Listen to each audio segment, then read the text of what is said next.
Hello everyone, this is Amit here on behalf of Team Current Affairs Review. I welcome you to this video on insurgency in northeast of India. This is the first part of the video.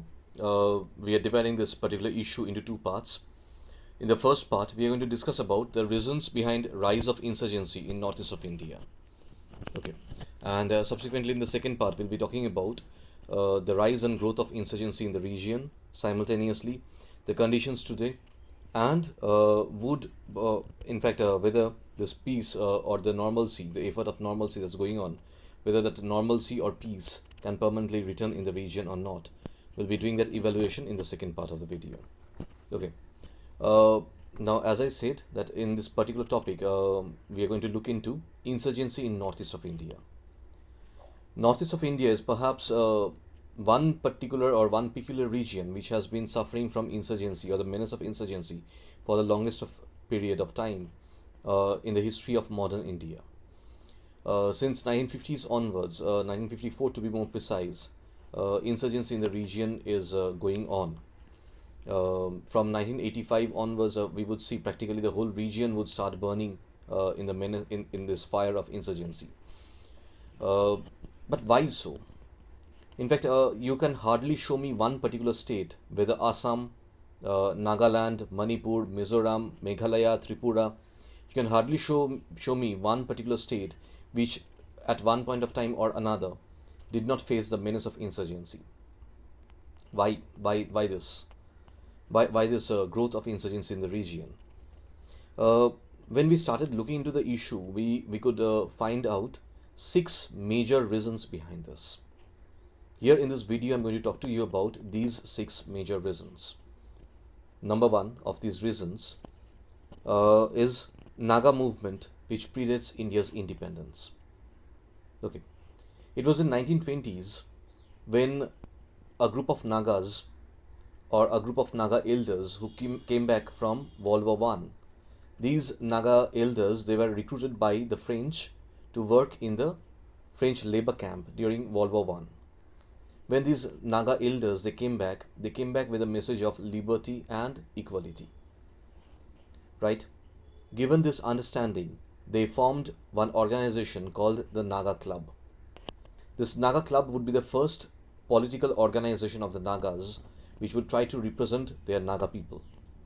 In 1929, Naga Club would also present a memorandum in front of the Simon Commission with the request of not to include the Naga region in the scheme of reforms. Right. Subsequently, this Naga Club would reorganize itself into NNC, Naga National Council. Number of leaders of the Naga National Council, say Angami Zapu Fizo and others, they would subsequently defect from India. They would go to Burma, and in Burma they would join the Japanese during the Second World War. Uh, no, there is a misnomer that Angami Zapu Fizo joined Indian National Army. No, he preferred the Japanese over Indian National Army. Okay.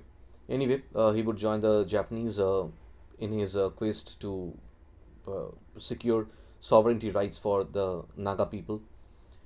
Subsequently, after the end of Second World War, Fizo would be arrested and he would be in jails for 7 months. On on release, he would come back. By this time, NNC, Naga National Council, was being led by a person called Aliba Imti. Okay. And they were also going forward with the demand for a separate land for the Nagas, a sovereign land for Nagas, or on sovereignty issue. Whatever it might be, in June 1947, a few months before India's independence, the then governor of Assam, Sir Akbar Heydari, could finally manage to secure an agreement, an accord with the Nagas, especially NNC led by Aliba Imti. Okay. The agreement was signed with the objective of bringing in lasting peace in the region. But this agreement itself would become one of the major reasons for rise of Naga insurgency subsequently. Article 9 of this particular agreement says that whatever the provisions of the agreements are, they would be looked into after 10 years in 1957. Okay. Uh, Sir Akbar Heydari, what he meant was to, or within the provisions of Constitution of India, which is going to come up, within the provisions of the Constitution of India, whatever best possible could be done, the government of India would try to do that for the Nagas. But this particular article, this particular clause of the agreement would be reinterpreted by Angami Zapu Fizo in a different way, and he would interpret it as an acceptance by the government of India of Naga sovereignty rights, and as if by 57 Nagas are going to get their independence. When the government of India made it clear that what Zapu Fizo is talking about is not the reality, Fizo started an armed insurgency. He would also take help both from the Pakistani authorities of East Pakistan and the Chinese who were using the Myanmarese soil. With the help of this, the Naga insurgency would start by 54-56, and that's the first instance or the first reason behind the rise of insurgency in the region, the Naga sovereignty demands. Okay, and the way the things would be played during that time. If this is the first reason behind the rise of insurgency, the second reason was also very unique. It is more about subordination of ethnic identity to the state identity in post-independent India. When India became independent, from number of corners, demand for linguistic reorganization of states and ethnic identity issues were coming up. Now, the founding fathers, they were already scared. Why were they scared? Because India as a nation was already partitioned once on such emotional line. Last time it was on the lines of religion, right? To avoid these emotional issues, the government of India, they formed a commission under a retired Justice S.K. Dhar. Even the Dhar Commission, they also gave their opinion in the Dhar Commission report, where they said that a linguistic reorganization of states or ethnic identities should not be given primacy while reorganizing states. Rather, to create a one identity of Indian people, administrative efficiency should be given importance. Congress party on its own, they also formed a committee under three particular stalwarts, Jawaharlal Nehru, Vallabhbhai Patel and Pattabhi Sitaramayya. Okay. This JVP committee, they also were of the same opinion as that of Dhar Commission. Given all these understandings, somehow in independent India, the ethnic identity of the people of Northeast that was getting subordinated in front of the state identity. State was becoming far more prominent than the ethnic identity of these people. But for these people, their ethnic identity meant more than the state identity. So naturally there was a contradiction of the situation in Northeast, which would also alienate these people against the state of India. Okay. If that be the second reason of this rise of insurgency, let's look at the third reason behind the rise of insurgency in the region. This time it would be an ethnic identity itself, that is the identity movement of the Assamese. Okay, well, as for the Assamese, the issue again predates India's independence.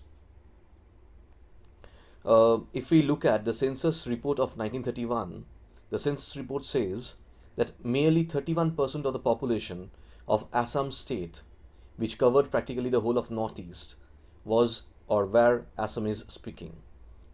Okay, so the Assamese people, they were always fearful that on independence they might start facing discrimination or they might become minority in their own lands. Result, a kind of movement started to strengthen the Assamese identity. While that was going on, came the Cabinet Mission Plan. In Cabinet Mission Plan, Assam as a state was included in Group C along with Bengal. In Group C, Muslim League was supposed to form the government, irrespective of the population of those particular states. Now in Assam, Muslims were minority, but still Muslim League was supposed to form the government. Gopinath Bordoloi, who happens to be the leader, the undisputed leader of the Assam Congress by the time, would take this issue up, and under the leadership of Gopinath Bordoloi, the whole Assam Congress would start a severe movement, even against the leadership of the Congress party itself.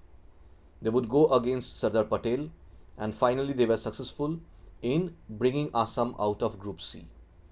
Okay, So these experiences, they made the Assamese people a bit scared. Result, when India became independent, we saw that the government of Assam, especially its revenue department, they would pass a resolution. They would circulate a circular, uh, which would say that if a person accepts Assamese as their mother tongue and they accept Assamese identity, they would be given lands.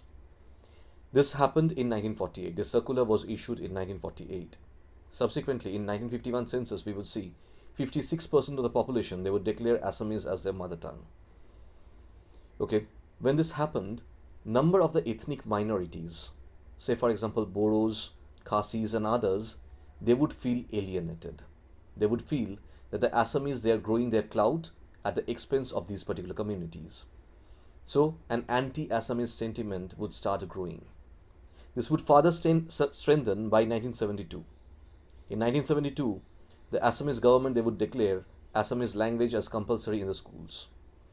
1985, the OGOP government, which would come to power, they would then take the things one notch up. The OGOP government, they would announce that in case of government recruitment examinations, Assamese would be a mandatory language.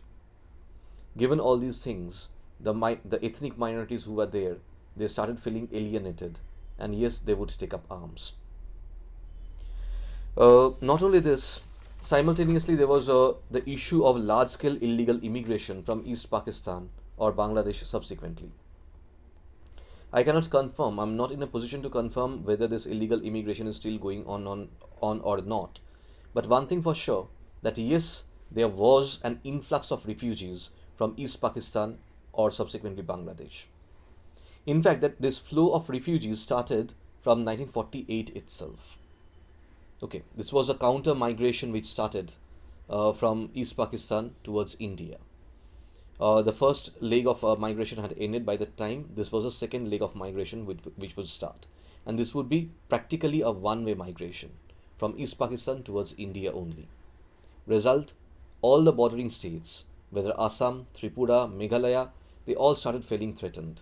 Especially the ethnic communities in these states, they all were feeling threatened and were feeling that they can become minority in their own lands with the influx of the Bengali refugees from East Pakistan and subsequently Bangladesh. And this would become one of the major reasons of enmity, rise of enmity among various communities, and the grudge within the people of the Northeast. Okay. In fact, this issue has been properly highlighted by one report which was sent by the then Governor of Assam, Lieutenant General retired S.K. Sinha, to the then President of India in 1998. In that report, the Governor of Assam, Lieutenant General retired S.K. Sinha, he would highlight how the demography of Assam altogether was getting altered by this influx of refugees. Okay. Subsequently, the fifth and one of the most significant points I will be arising to that is the role of the external state actors. From the very beginning, from 1954-56 only, we would see the external state actors, especially the East Pakistani State Authority in East Pakistan and the Chinese using the Myanmar soil, they would start interfering in these issues of India, in these internal issues of India. Yeah, China would hardly bother about a Panchshil Treaty and would start interfering in the internal affairs of India from 1956 onwards. Say, for example, Fizo himself would secure proper support from the East Pakistani authorities. Subsequently, we would also see Fizo to shift to East Pakistan. He would actually flee to East Pakistan, and from East Pakistan, he would secure a passage to London. Okay, so this way there was active participation by all these external state actors in India's northeastern or in this rise of insurgency in India's northeast. The last point, which is there, the sixth point, it's also an extremely significant point. This is the point of feeling alienated or feeling relatively deprived. Well, India from the very beginning has been suffering from resource crunch, no doubt about it. When the British left India, they left the coffer only with 200 crore rupees and a loan of 80 crore rupees. And even from that 200 crore rupees, as much as we know from the popular folklores, 60 crore rupees had to be given to Pakistani authorities. And India had to bear the complete burnt of the loan. So given this, you can easily understand for 36 crore people, 140 crore rupees and 80 crores of loan, hardly the government had any resources. From that scarcity of resource which the government of India was feeling during that time, that continued till even today. Right today, India might be the world's uh, sixth or arguably fifth largest economy, but still, given the huge population of India, we still are suffering from resource crunch, right? But a feeling started growing within the region, within the northeast of India, that all the other communities in India, whether the Bengalis or the Marathis or the Punjabis or the Tamilians, they all are benefiting rather at the cost of the northeastern communities. Okay. Uh, I would not get into how much justified that feeling was or whether that feeling was wrong or not, but this feeling was there. Okay. Given this, uh, given this scarcity of resources and the rise of this feeling, obviously you can easily understand how these communities in the northeast, they started getting alienated from the rest of India.